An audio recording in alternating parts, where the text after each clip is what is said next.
네, 오늘 학습은 교재 106쪽 칭의의 부분 34 세션부터 하면 되겠습니다. 우리 지난주에는 우리가 율법의 용도에 대해서 칭의와 관련된 율법의 용도에 대해서 좀 공부했죠. 104쪽에 있는 그리고 106쪽 34 세션부터 칭의 부분을 계속 공부해 갑니다.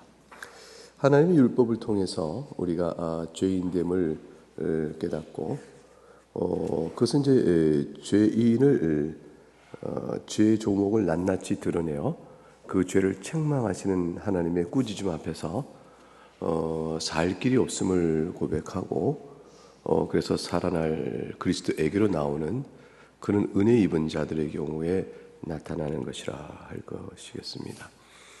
중생자는 이제 그러한 율법의 사용이 하나의 말씀의 가르침 속에 들어있는 것이죠. 그러니까 대개 성령 하나님께서 원하시는 때에 원하시는 방식으로 중생의 신비한 생명의 씨를 주시고 그 씨의 말씀을 들어 반응하는 그 은혜 때를 주셔요. 그래서 이제 대체로 중생의 씨를 심으시는 일과 그 반응의 때가 시간적으로 얼마만한 차이가 있냐는 것은 없습니다. 이거는 뭐 신학적 규정된 게 없고요. 그래서 대개는 이제 유아 세례 교인들은 하나님께서 일찍 중생의 씨를 주셨을 것이다라고 생각하고 그 아이가 교회 안에서 말씀을 듣고 배우며 자라는 그 지적인 성장 또 영적 성장의 여러 환경 안에서 때가 될 때 그 아이에게 스스로 자신의 회심의 증거를 보이는 때가 나타날 것이니 그 회심의 증거를 보이는 유아세례 교인의 경우는 그때 비로소 중생이 됐다 이렇게 볼 이유가 없는 것이죠. 그래서 그것도 확정된 게 아니기 때문에 그래서 그 아이의 경우는 대개 중생의 씨가 이미 있었으나 이게 회심의 증거는 그 후에 나타나는 경우가 많다. 이렇게 보통은 이해를 해요. 이것은 이제 사뭇 중요한 것이 유아기에 사망한 신자의 자녀의 경우 그 신자의 자녀의 경우는 언약의 외적인 틀 안에 이미 들어와 있고 그리고 성령께서 말씀의 외적인 부르심이 없어도 성령 하나님께서 중생의 씨를 심어주시는 거기 때문에 유아기에 사망한 성도의 유아 자녀들은 그들이 중생의 은혜를 입어 구원을 받았을 것이라는 이러한 기대와 소망을 포기할 이유가 없다는 것이죠. 그래서 그것을 그렇게 이해하고 주 앞에 나가도 좋다라는 정도가 개혁파 안에서 이루어지는 전반적 동의입니다. 소수의 반대자들은 있습니다. 그 얘기조차 하지 말자. 하나님 하실 일을 우리가 어떻게 그런 기대까지 얘기하느냐. 그러나 그건 이제 주께서 일하시는 일반적 방식에 비춰보게 되면 그런 기대를 성도가 갖는 것은 뭐 당연한 일이고 또 그렇게 우리를 이끌어가지 아니하시면 우리로서는 굉장히 이제 혼란을 겪게 되는 거죠. 언약 안에 주어진 유아의 신자의 유아기에 사망한 아이들의 구원의 문제는 그런 식으로 이해하는 게 좋다. 그렇다면 뭐가 되냐면 되게 이제 신자의 자녀의 경우는 중생의 때가 회심의 증거를 보이기 이전에 이미 있었다라고 믿을 만한 이유가 있는 거고 그걸 부인할 필요가 없는 거예요. 근데 이제 성인의 경우는 대체로 복음을 듣지 않고 거부하고 완강히 저거 하다가 어느 때인가 이제 회심을 하게 되게 되면 그때는 이제 중생의 씨와 회심의 시기가 그렇게 간격이 멀지 않을 것이다. 대체로는 뭐 가까이 있을 것이다 이렇게 보지요. 그것은 성인의 경우는 유아기와 달리 중생의 씨가 심어지는 성령의 역사가 바로 말씀으로 듣고 나오도록 이끄시는 일과 간격이 멀지 않게 되어질 것이다. 성인의 경우 중생은 받은 자가 회심의 때를 뭐 마냥 늦춘다. 그것이 10년, 20년. 그건 뭐 일반적인 성경적 사례를 들어서 설명하기 좀 어려워서 되게 신학적으로는 그렇게 설명합니다. 이것은 이제 뭘 의미하냐면 율법의 용도와 관련해서 죄를 드러내고 그걸로 책망하고 그래야 그리스도 앞에 나오도록 하는 이런 일들은 회심의 사건과 맞물려 가는 거거든요. 복음을 듣고 자신이 은혜 앞에 나오게 되는 거니까 그런 일들이 율법의 두 번째 용도는 말하는 데 되게 이제 중생자를 향한 것이다 이렇게 말할 수가 있는 거죠. 중생자의 경우 그것이 들어지고 그리스도 앞에 나오는 은혜를 받는다. 근데 이제 중생의 은혜를 입지 못한 일반 죄인들의 경우는 전혀 다른 것이에요. 그들은 죄를 꾸짖고 책망하게 되는 율법 용도 앞에 공포와 두려움과 또 괴로움은 가져도 그리스도 앞에 나오지 아니하며 도리어 반발과 저항을 갖게 되는 일이 있게 되어져서 완악한 자의 모습을 그대로 드러내게 되어지는 것이죠. 그래서 율법의 제 용도 자체의 기능이 나타나는 반응의 결과는 중생자와 그렇지 않은 자에게 다르다라고 볼 수 있습니다.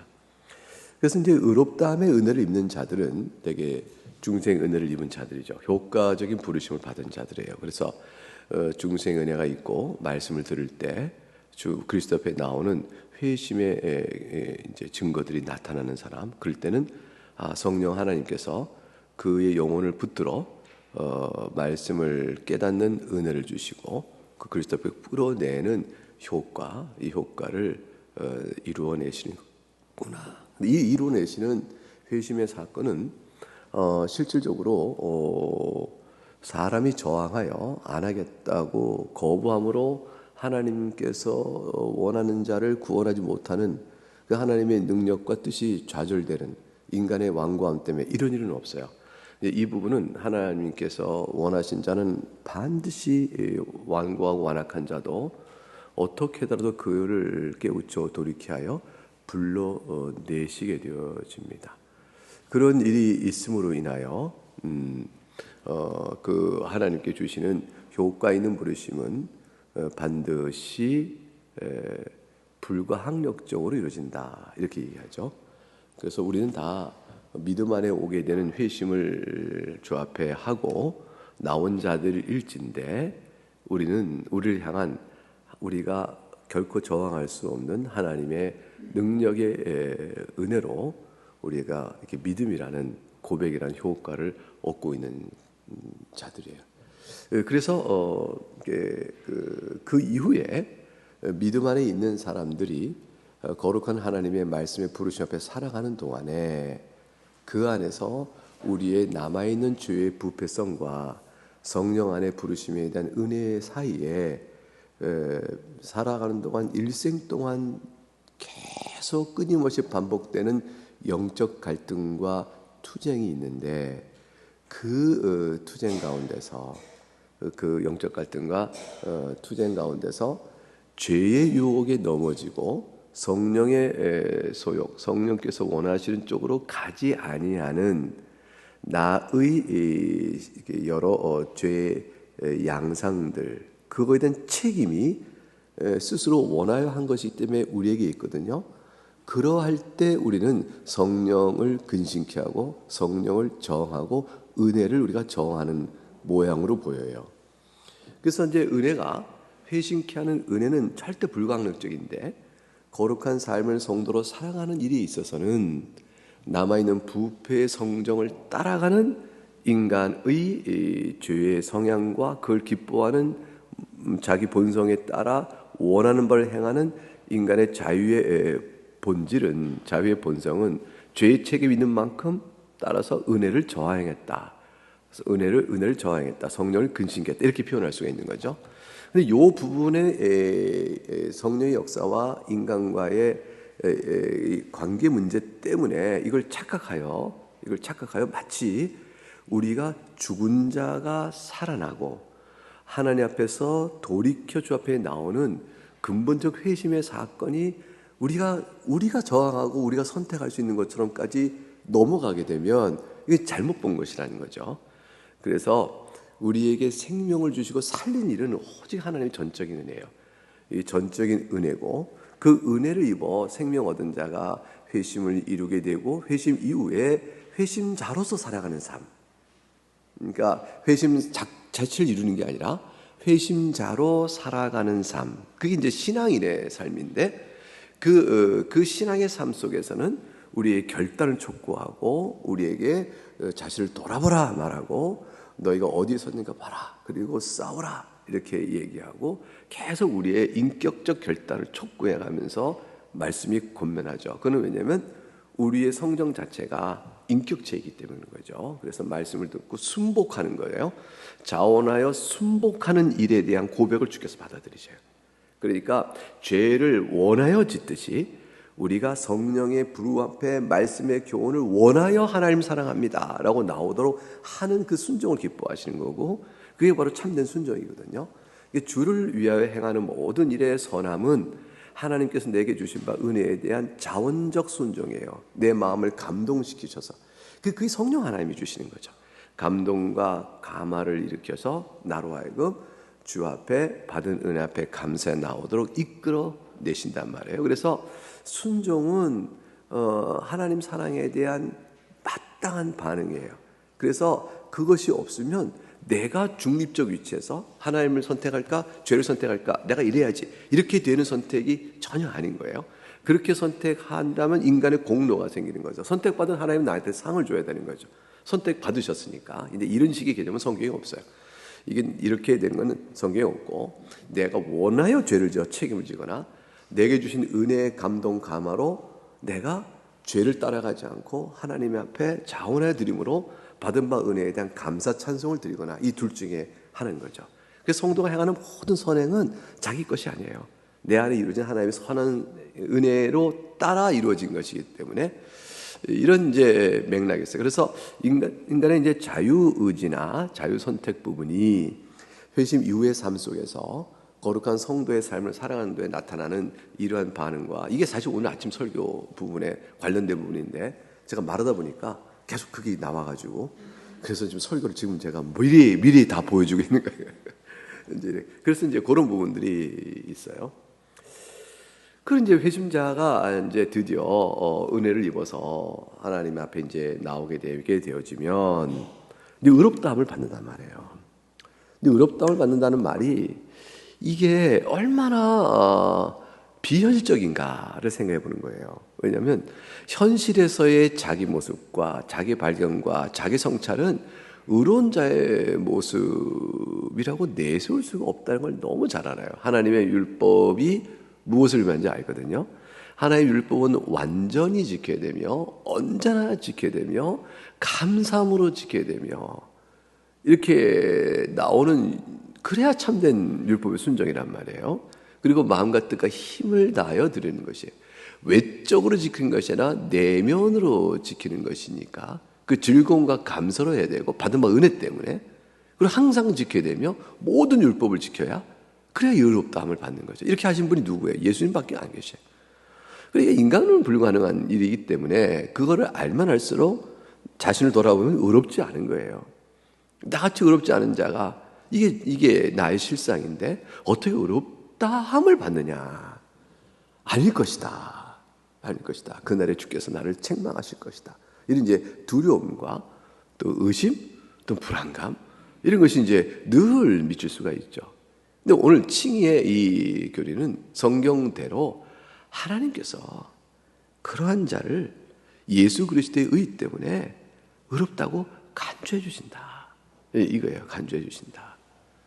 그러니까 신분의 변화죠. 상태는 썩 달라지지 않았는데 신분의 변화예요. 포장된 거죠. 이게 포장된 거예요. 그러니까 겉옷을 바꿔 입은 것 같아요. 그러니까 몸은 아직도 이렇게 다 씻지 못해서 때가 있는 오염된 몸의 흔적들이 있는데 옷만 깨끗한 걸 입은 거죠. 그리스도의 큰 옷을 입을 거예요. 그러니까 이제 그걸 의롭다 하려니까 들여다보니까 아니잖아요. 그러니까 이 옷 입은 것 자체가 의심스러운 거죠. 근데 진짜 옷을 입었다니까요. 옷을 입었는데 어느 정도 입었냐면, 나는 아직은 불완전 상태인데 그 옷을 입으면 뭐 그 옷 옷대로 나를 보게 본단 말이에요. 그 옷대로. 그 옷대로 인정해 주셔요. 그래서 하나님께서 의롭다 하셔요. 하나님 저 의롭지 않은데요. 의롭다. 아니 의롭지 않은데요. 넌 내 자녀다. 제가 어떻게 자녀가 돼요? 넌 나의 거룩한 자녀야. 내 양자. 이걸 다 인정, 그거에 따른 모든 특권을 다 주셔요. 그러니까 실제 객관적으로 의로운 자가 된 거예요.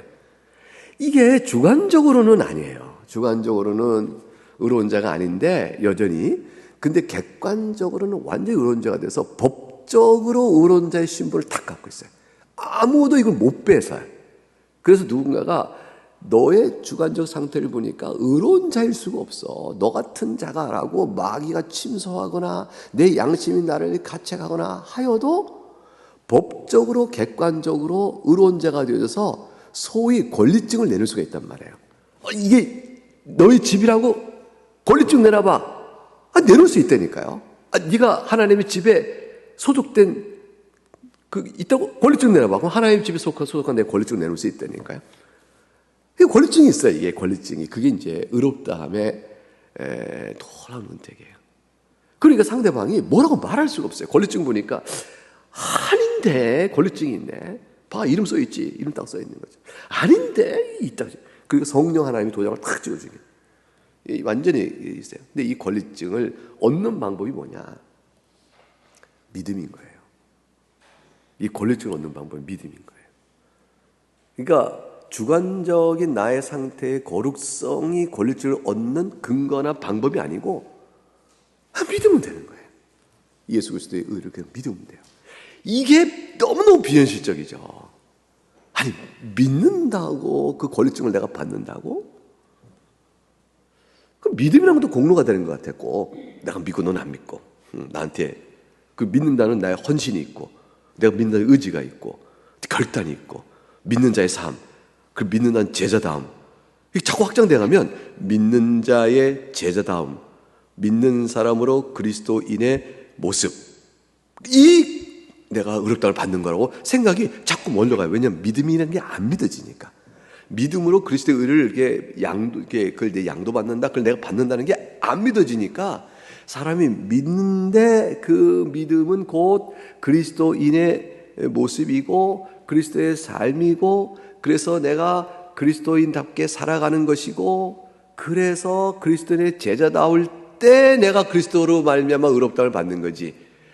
자꾸 그리스도인다운 무엇의 근거를 뭘 찾아가지고 그래가지고 내가 그러니까 의롭다를 받은 거지 라고 의롭다를 받는 은혜와 자기의 그리스도의 믿음 자체에 대한, 내가 믿음이 이렇게 좋아라고 자기 믿음을 막 쥐고 흔들어. 그리고 믿음 안에서 이제 보는 거죠. 참 믿음은 열매가 있다니까 열매를 가지고 의롭다를 받는다고 생각하는 식으로 넘어가는 거예요. 제자가 되니까 의롭다를 받는다고 생각하는 거예요. 그 다른 자들은 믿음이 좀 없어 보이면 너는 믿음이 없으니까 아니라는 식의 판단이 들어갈 수 있겠죠.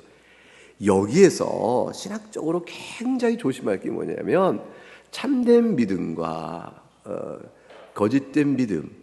근데 참된 믿음 가운데 진실한 믿음인데 성숙한 믿음과 연약한 믿음, 요 사이의 경계선 안에서 있는 거예요.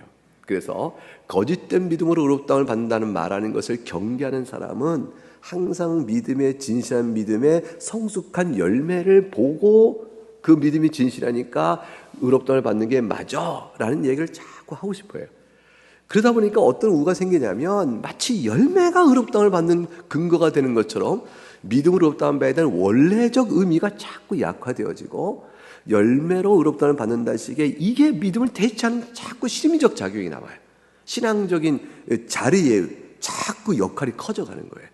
그러다 보니까 그리스도인다운 자는 의롭다함을 받는 자가 아니야 라는 식의 이제 비판적 안목이 자꾸 생각이 들어요.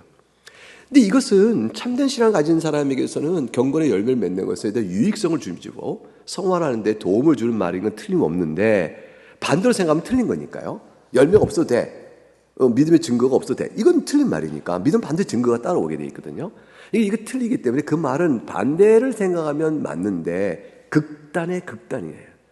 극단의 잘못에 대한 반대로서는 의미가 있지만 균형 잡힌 이해는 여전히 여기에 오류가 있을 수가 있는 거예요. 그래서 어떤 오류가 있느냐, 마치 마치 믿음으로 의롭다함을 받는 것이 아니라 믿음에 합당한 열매와 신자된 삶으로 의롭다함을 받는 것처럼 왜곡과 굴절이 이루어져요. 이게 교회사에 나타나는 다 양상이에요. 이건 제가 몇 번 얘기해요. 듣고 또 듣고 또 듣고 얘기해요. 전 얘기할 때마다 새로워요. 얘기할 때마다. 그럼 어떻게 되느냐? 그냥 죄인인데요. 하나님의 약속, 그리스도에 주신 은혜, 정말입니까? 하고 그냥 믿는 것. 그 믿음 안에서 의롭다함의 신분을 얻어요. 우리 질문은 그러면 그 믿음이 진실한지 어떻게 알아? 라고 할 거 아니에요. 하나님이 아셔요. 근데 그 믿음을 사람이 볼 때도 알 수 없을까? 그럼 물어봐야 돼요. 너 정말로 믿니? 응. 정말이지? 응. 말해봐. 왜 그게 필요한지. 나 죄인이야. 너 죄인인 걸 정말로 아는구나. 그럼 뭘 잘못했는데? 이거. 아니 근데 그거 잘못한 것 때문에 네가 왜 죄인이야? 그거 고치면 되지. 아니야. 그거 몇 개 잘못했다는 게 아니고 그걸 행하는 근본에 내 마음의 부패성이라는 게 있다고. 이것들은 하나님의 계명은 내가 죄인된 본성이 무엇인가 보여주는 하나의 지침이고 거울일 뿐이지 사실 내가 나를 알았어 라고 말하면서 이렇게 되면 그 사람이 죄를 깨달은 사람이에요. 네가 죄를 알았구나. 그럼 어떻게 하면 좋아? 용서밖에 없어 하고 주님을 바라봐. 그 율법의 제2용도가 이루어진 거잖아요. 그런 자에게 그럼 어떻게 네가 뻔뻔해서 나갈래? 그런 부패한 마음 갖고.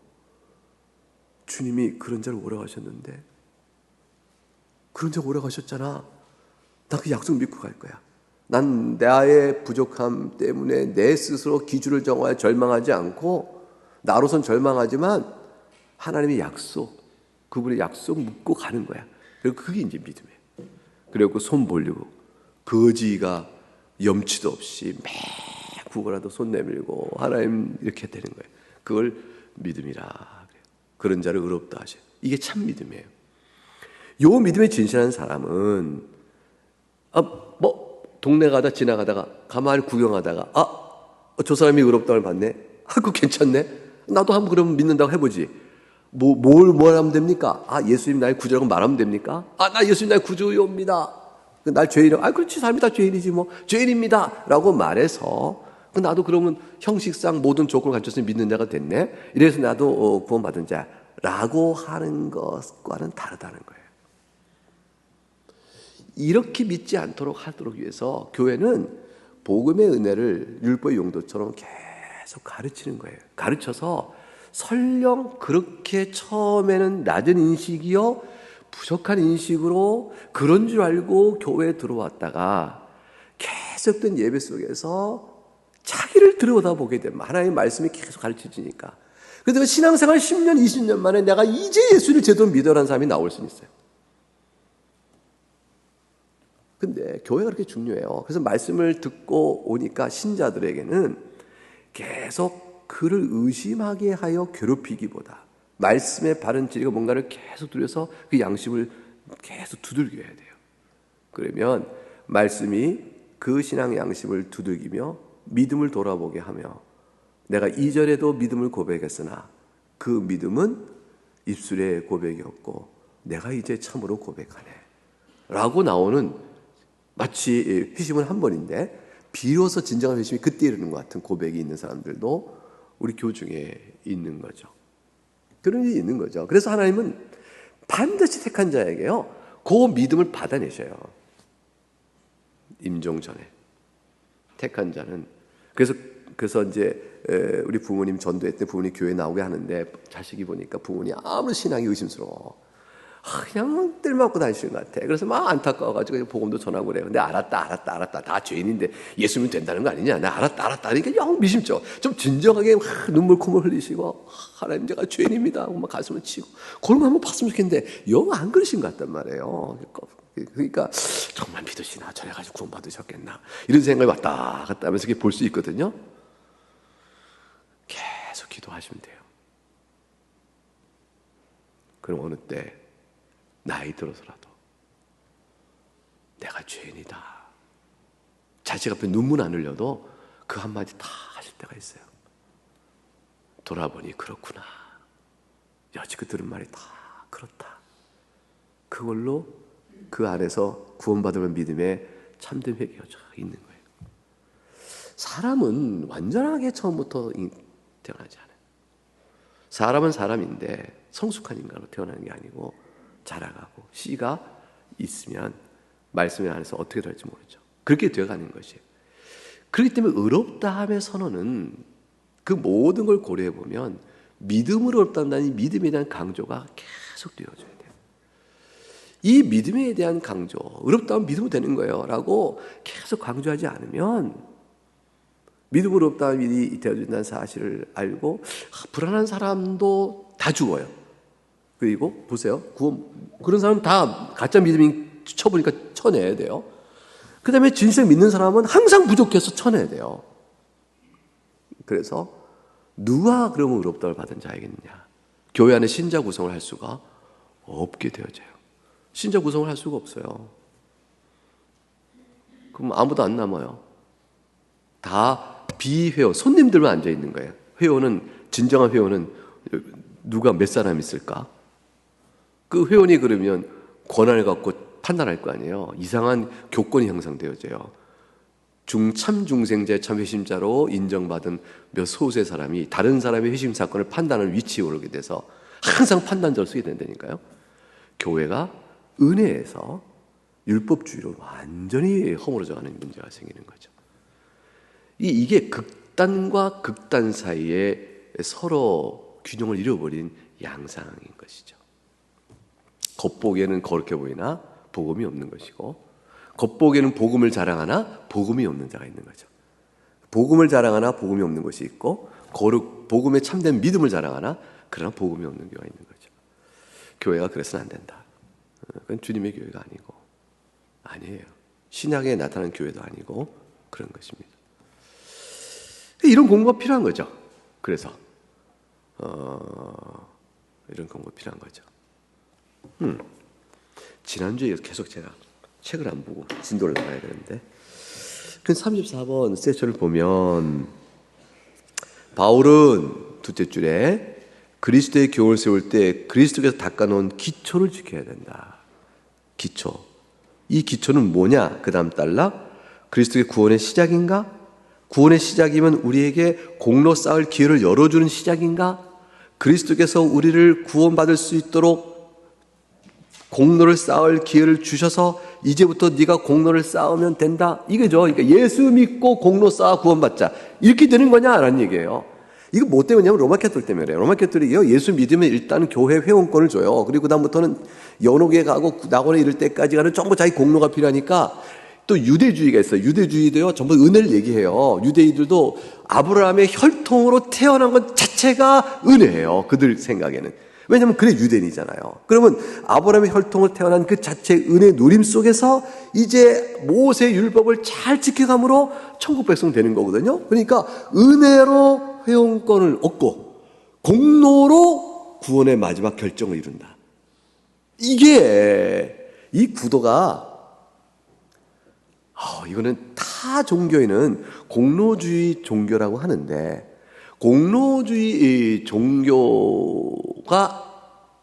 아주 유사하게 은혜 종교하고 결합되어지면 시작은 은혜요, 결과는 공로. 이렇게 되는 비정상적 구조를 가져요. 율법주의가 이제 대표적으로 그렇게 돼가는 거죠. 시작은 은혜인데 최종 결정은 공로. 바울의 세 관점이라고, 바울 로마서나 바울 서신을 새롭게 읽어야 된다. 유대주의의 관점에 다시 읽어야 된다. 바울이 비판하는 것은 교회 회원이 되면 구원을 받는다. 이게 이런 식의 유대주의면 구원 받는다. 이걸 비판하는 거지만, 그러나 바울이 비판하는 것은 비판하지 않은 것은 신자로 선행을 하여 최종적으로 종말의 마지막 그리스도의 백보자 심판 앞에서 양과 염소로 나뉘는 최종적 구원의 선언 속에서 인간의 선행적 가치, 그 선행의 공로에 기초한 부분을 부인한 것이 아니다라고 바울을 다시 읽어야 한다는 사람이 있었어요. 그러니까 이제 이분도 생각은 뭐냐면, 바울은 유대주의와 똑같이 아브라함 혈통으로 은혜를 입어 유대인으로서 구원을 받을 수 있는 길이 열리느냐가 아니고, 믿음으로 그리스도의 시민권의 자리를 얻어서 지상에 있는 동안의 시민권이에요. 그 그리스도인으로서 교회 회원권을 얻고 지상의 시민권을 얻는 건 믿음으로 되는 것이다. 근데 유대인은 틀렸다. 아브라함 혈통이라고 말했으니까. 그러니까 바울이 혈통으로가 아니고 믿음이라고 말한 것이다. 대조는 거기에 있다. 그 나머지는 똑같다. 그게 뭐냐면 아브라함 혈통으로 은혜를 받았으나 그 은혜에 의해서 그 다음에 자기 모세 율법을 지켜 하나님의 상을 받듯이 그리스도를 믿음으로 이 지상의 시민권을 얻었으나 하늘의 시민권이요 영원한 시민권은 그리스도의 교훈을 지킴으로 얻는 것이다. 이게 바울이 말한 것이라고 가르치는 사람이 나타났어요. 복음에 대한 완전한 훼손이죠. 이게 얼마만큼 신학계에서 유행이냐면 신학자인데 신학학을 가르치는데 이거 틀렸어! 라고 말한 새 우리나라 신학계의 절반이 안 돼요. 우리나라 신학학계 신학자들 가운데서 절반이 그게 맞는 것 같다! 이렇게 다 넘어갔어요. 왜 그러냐면 밖에서 공부하는 동안에 가르친 선생님이 이 세관점을 가지고 이제 얘기하는 사람들이 자꾸 드러나니까 학문세계에서 이걸 지지하는 새로운 학류가 나오면 새로운 이론 나오면 그걸 막 논문 쓰는 사람들 많잖아요. 그런 사람들에 의해서 신학문의 물결을 타기 시작한 거죠. 그래가지고 그것을 배워오니까 배워오면 지식을 쌓으면 이상해요. 잘못된 지식도 배우면 배운 노력만큼 같이 인정하고 싶어서 그것이 맞다라는 소리를 은근히 하기 시작해요. 배움이 참 중요해요. 그래서 바울의 세관점에 대한 비판을 해야겠다 해서 제가 교수 재직 시절에 벌써 10년도 넘었어요. 바울의 세관점 비판에 대한 논문 총집을 내야겠다. 교수님들에게 다 과제를 줬어요. 그리고 총장님한테 얘기해가지고 교수 회의할 때마다 바울의 세관점 비판을 위한 기초 이해를 위한 교수들의 공통적인 학습 그래가지고 뭐 자료 줘서 같이 읽어보고 그런 다음에 전공별로 쓰시오. 그래서 역사는 역사 파트에서 잘못했다는 걸 쓰시오. 조직대로, 신약은 신약대로, 구약대로 이래가지고 그래가지고 또 설교 실천 파트에서는 잘못된 설교 어떤 건지 쓰시오. 그래가지고 그 교수님들이 다 협조하셨어요. 그래서 제가 편집을 다 해가지고 우리 학교에서 출판사했죠. 우리 신약 장로님은 그 책 아실 거예요. 그 책 좀 아시죠? 장로님이 그 편집하셨나요? 그 만드셨나요? 예, 행위로 구원 하고 저 불 딱 찍은 책이죠. 굉장히 유익한 책인데 많이 안 팔리고 있어요. 속상해요. 좋은 책은 왜 안 팔리는지 몰라요? 그래서 아직도 팔고 있습니다. 행위로 구원. 그래서 거기에 그거 있어요. 이 바울의 세관점에 대한 비판 논문집이죠. 여러분 이게요. 지금 요즘 칼빈이 얘기하고 있는 거죠. 그거 아니다. 은혜로 시작해서 공로 쌓아 구원받는 거 예수님의 칭이란 그런 게 아니야. 마치 이거죠. 의롭다운 믿음으로 받은 다음 성화로 구원받는 거야. 이렇게 말하면 여러분 어떻게 돼요? 그거 똑같은 얘기가 되는 거죠. 성화의 과정 속에 공로를 쌓아 구원받는다. 얄궂죠. 참 개념 잘 새겨보세요. 성화는 참된 믿음의 증거예요. 열매고. 근데 절대로 성화로 의롭다움 받는 게 아니에요. 믿음으로 받아요. 아니 어차피 참된 믿음은 성화의 열매를 필연적으로 낳는 것이고 그래서 참된 믿음과 거룩한 삶의 열매는 필연적이면 믿음으로 의롭다움을 받는 대신에 열매로 의롭다움을 받는다 이렇게 말해도 되는 거 아니야? 왜 믿음과 열매가 필연적이니까. 근데 절대로 이렇게 말하면 안 되는 거예요. 왜냐하면 그렇게 말하면 믿음은 사라져요. 열매를 맺어가는 자기의 의와 행위와 공로로 의롭다움을 받는다는 거 이걸로 삼킴을 당해요. 그래서 율법주의가 되는 거예요. 의식이 이제 완전히 바뀌어요. 구원론적 구조 세계가 완전히 바뀌어요. 절대로 이렇게 말하지 않아요. 그래서 종교개혁자들은 절대로 이렇게 말하지 않은 거예요. 이렇게 말하면 믿음이라고 강조하니까 저 천주교에서 너희들 그러면 전부 다 엉뚱한 신자를 낳아서 비윤리적이고 부패에 쩌들은 신자만 교회 가득 채울 것이다. 그리고 폐역하다라고 막 비판했는데, 그러니까 이제 존 버년이 이제 옥에 있을 때, 갇혀 있을 때, 거기 토론이 붙여졌잖아요. 당신처럼 믿음으로 의롭다는 말하면 전부 죄의 습성을 가진 사람들만 가득 차서 결국은 문제가 될 거다. 하루 선행은 안 할 거다. 누가 선행하겠냐? 믿음으로 의롭다는 받는데 이렇게 옥에 같이 갇힌 사람이 이제 물어보니까 버년이 그랬대잖아요. 이것 봐, 믿음으로 의롭다함 받는 사람은 감사하게 돼 있어. 그래서 열매를 맺게 돼 있지. 그래서 다 열매를 맺어. 이 단순한 한마디, 이 말로 설명이 끝난 거예요. 그러니까 교회가 가르칠 것은 믿음의 의롭다함에 대한 놀라운 은혜를 계속 가르쳐 성도들이 그 은혜 앞에 나오도록 하는 것이, 그게 올바른 방향인 것이죠. 그래서 교회가 의롭다함을 받은 그 기쁨이 교인들 마음속에 채워져야 돼요. 이렇게, 아, 정말로 내가 용서받았구나. 이 기쁨이 채워지지 않으면 다 자기의 막 인격적 수양과 노력으로 막 어떻게 해보려고 했어요. 고단한 신앙생활이 시작되는 거죠. 복음 안에 살아가는 바울이 그 당시에 로마 제국 전역을 다니면서 선교했을 때 바울이 어떤 마음을 갖고 선교했겠어요? 복음이 주는 기쁨이죠. 그게 그를 움직인 거죠. 우리들 마음에 그것이 가득해야 돼요. 어쨌든 한 세션을 끝내야 되니까 마칠 시간이지만 조금만 더 보면, 그래서 밑에 넷째 줄을 보면 그의 죽음, 그리스도의 죽음과 사망의 저주에서, 그 죽음으로 말미암아 사망의 저주에서 우리가 구속, 해방된 것이죠. 값을 치렀어요. 사망의 저주를 값을 치러 다 갚아버렸어요. 그래서 해방된 겁니다. 아버지에 의해서 그 결과 보세요. 그 앞에 것, 열매 해방되었다는 것이다 줄치고 교리적으로 이걸 칭히 의롭다함을 받음이에게 의롭다함을 받은 것이다. 의롭다함을 받은 그것은 이렇게 되는 거죠. 그것을 가리키는 말은, 의롭다함을 받은 것은 아버지의 아들 양자로 입양되는 것이요, 따라서 상속자로, 즉 하늘의 영원한 기업, 영생의 기업을 내가 받게 된다. 권리가 주어진 거죠. 그래서 우리가 하늘의 이 천국을, 그 기업을 상속받는 권리는 아들됨의 지위에서 나오는 것이고요, 공로적 권리는 예수 그리스도의 의에서 나와요. 예수 그리스도의 의에 의한 공로적 권리가 그 의를 덧입은 나에게 주어져서 내가 그리스도의 의를 공로로 내가 하늘의 상속권을 주장할 수 있는, 하늘의 그 기업을 주장할 수 있는 권리 받은 자가 되어졌고, 이 권리 받음의 행사가 자녀로서의 신분을 연결되므로 자녀의 모습으로 행사하는 거예요. 그래서 자녀된 주의 안에서의 권리와 그리스도의 의의 공로의 권리, 이 두 가지가 맞물려 우리가 하늘의 상속, 하늘의 기업을 얻게 되는 것입니다. 그래서 우리가 그 다음에 이제 화목이 나오죠. 맨 아랫줄, 하나님과 화목하게 되는 복을 누리고요.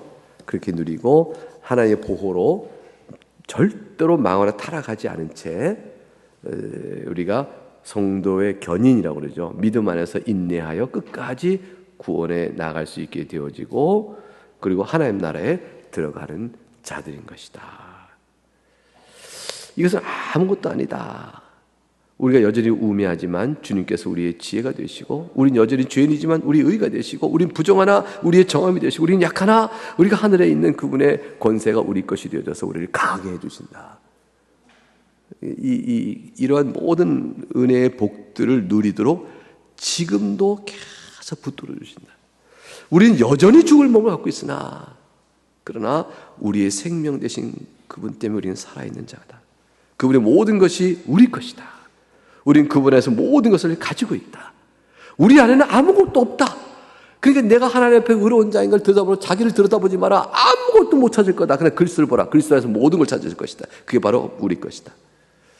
우리가 주님을 향한 거룩한 성전을 지어져가기 원한다면 그리스도의 의의 기초 위에 우리가 서야 되는 것이다. 일단 기초가 놓은다면은 건축을 한다. 이 건축을 위해서 우리가 교훈과 권면이 필요할 것이다. 근데 이것들은 이방의 뜻을 쫓아 행한 것이 다 지나간 때로가 되어졌고, 하나님 택하면 귀에 쓰는 그릇이 되기 위해 깨끗이 해야 한다고 말하는 권면일 뿐이다. 뭐라고요?